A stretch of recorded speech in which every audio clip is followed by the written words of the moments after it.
Hi, and welcome back. This is Mark Ogden with Simplexity AI. Happy to be able to show you demo 2. Now, in this demo, what we're going to do is to dig into a bunch of different content types. Not all of them, but a really good selection, very solid. And we're going to start from the use case that we had in our first video, which was around proof analytics, a CMO and a CFO having a challenge. So stick with us, buckle up, and hope you enjoy the ride. Thanks. So here's an example. I canned this one up already. I'm going to involve two different personas and externalities of the finance team not agreeing with the marketing strategy and the outcomes. How can proof help? So this is a generally very complex type of a question because multiple personas, challenges, things like that. It gets to be more than the typical human mind can compile at one time.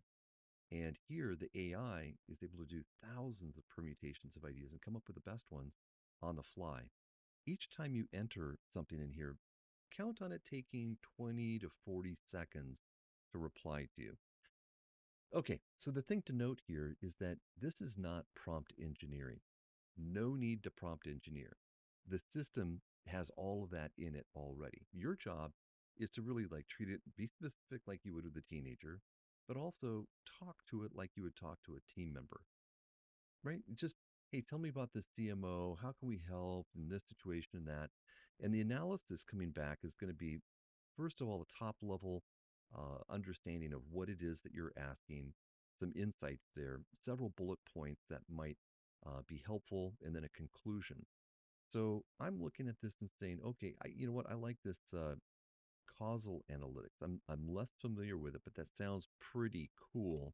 So I'm going to ask it to dig deeper into this.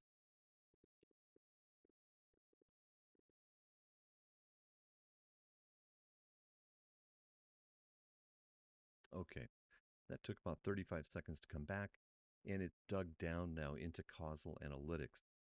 It's a pivotal solution, demonstrating value of the marketing investments, particularly when engaged in dialogues with skeptical CFOs. Uh, so it's really getting in depth here. So transitioning from purely correlative analysis to one that has cause and effect relationships. This is an example of really how deep this can go. So let's actually write a white paper on this section here.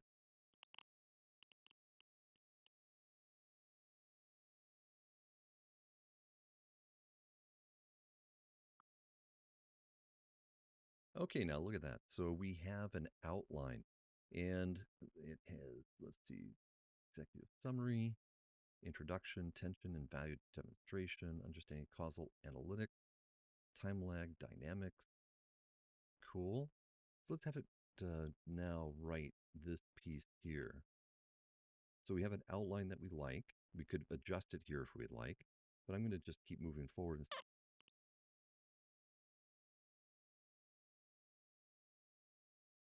Okay.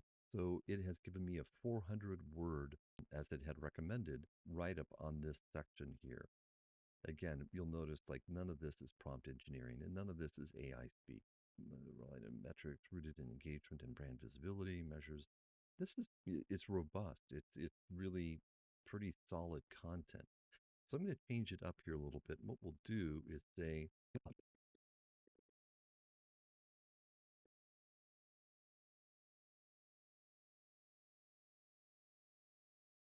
again, just being really specific with it, communicating like you would if you were delegating this to one of your team members.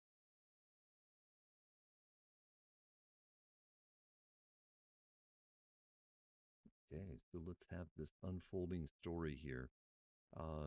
Setting the stage. So it's understanding week one is setting the stage, and week two, introducing causal analytics. Cool. So it's really taking this to heart, and it's going to unfold the story for us. Bridging the gap, understanding the CMO, CFO tension, exploring traditional disconnect, marketing, finance teams, social. Ever wonder why there's tension between? Cool. Okay. I get it. Okay. So let's do something even more here. What I'm going to do is show you how just communicating with it, you can get it to do many different forms of content.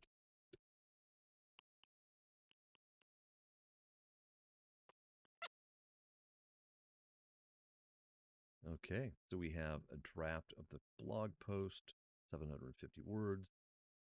Yeah, you know what? This is stuff at intricate tapestry. You know what? It's rare that that comes up because of the training that we do, but it did. So obviously, I would edit that out. You might notice here that there's a copy button, so you could just click that, and this whole section gets copied. You can paste that into Word and use Grammarly and whatnot with that.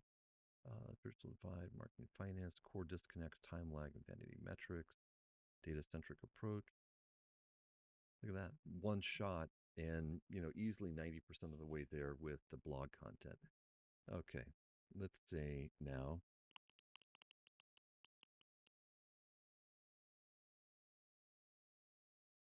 there we are now. Look at that. Two different emails unlock the strategic potential of your marketing investments.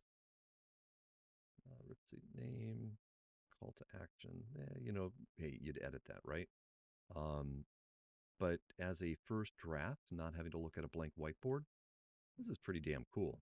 Now I'm going to show you again another way to interact with the tool. Let's go up here and grab the outline that we had.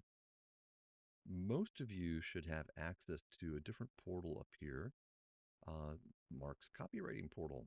And so we'll go over here and pop this in here. It knows many different varieties of short form B2B copywriting, the psychological triggers and strategies.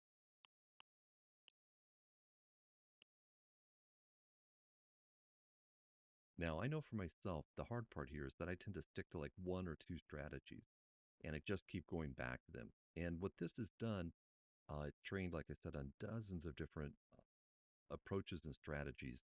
And it's caused me to rethink and to re-examine how I go about writing copy.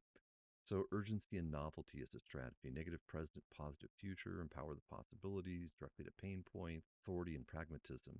Again, this is just pushing us as a co-pilot for us to examine new ways that we might want to think about this. So I hope you enjoyed the conversation today. Know that we're always here to help out. Anytime, reach out to us. Thank you very much.